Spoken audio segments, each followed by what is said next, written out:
আসসালামু আলাইকুম সবাইকে। এনসিপি নেতা গুলিবিদ্ধ, তাই তো? খুলনায় আপনার খুলনার সোনাডাঙ্গাতে সম্ভবত। তো এনসিপি নেতা গুলিবিদ্ধ হইছে, অথচ এনসিপি নেতাদের কাউকেই খুঁজে পাওয়া যাচ্ছে না ফোনে। তো ইলিয়াস হোসেন অনুসন্ধানী সাংবাদিক, উনি বলছে যে এনসিপি নেতা বিদ্ধ হইছে, অথচ মাথায় গুলিবিদ্ধ হইছে, কিন্তু এনসিপি নেতাদের কোনো প্রতিক্রিয়া নাই।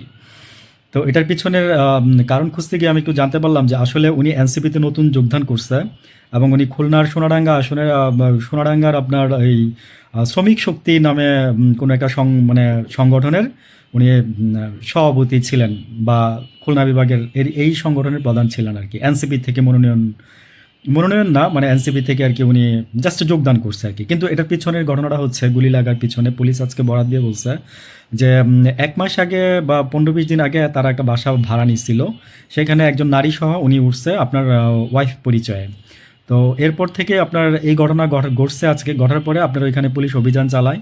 অভিযান চালানোর পরে জানা গেছে যেটা যে ওরা আপনার নেশার মানে সরঞ্জাম সব কিছুই পাওয়া গেছে, এবং আমি নিজেও দেখছি ফুটেজে, ভিডিও ফুটেজে দেখছি পুলিশের দেয়া বিবৃতিতে। ওইখানে আপনার দেখলাম যে মদের বোতল আছে, তারপর হচ্ছে ইয়াবা খাওয়ার সরঞ্জাম আছে, তারপরে হচ্ছে আরও অ্যাটসেট্রা অ্যাটসেট্রা আছে। আর মজার বিষয় হচ্ছে যে যেই মেয়েকে বউ হিসেবে নিয়ে উনি উঠছিল, বাসা ভাড়া নিচ্ছিল, ওনাকে খুঁজে পাওয়া যাচ্ছে না, ওই মহিলাকে খুঁজে পাওয়া যাচ্ছে না।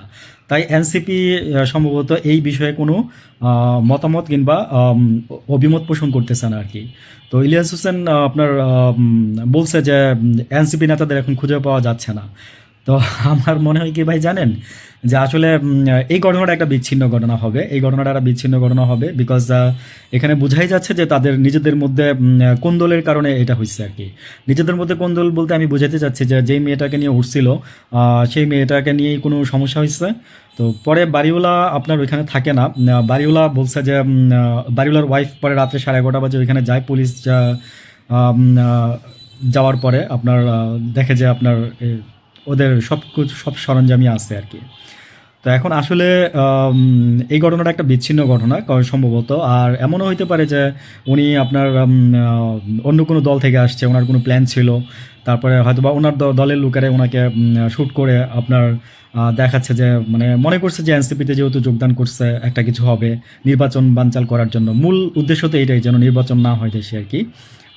কারণ একটা গোষ্ঠী চাচ্ছে নির্বাচন না হোক, আর সরকার বদ্ধপরিকর যে নির্বাচন করেই ছাড়বে। তো দেখেন ভাই নির্বাচনের দিন কতজন কি হয় বা না হয়, অ্যাটসেট্রা অ্যাটসেট্রা।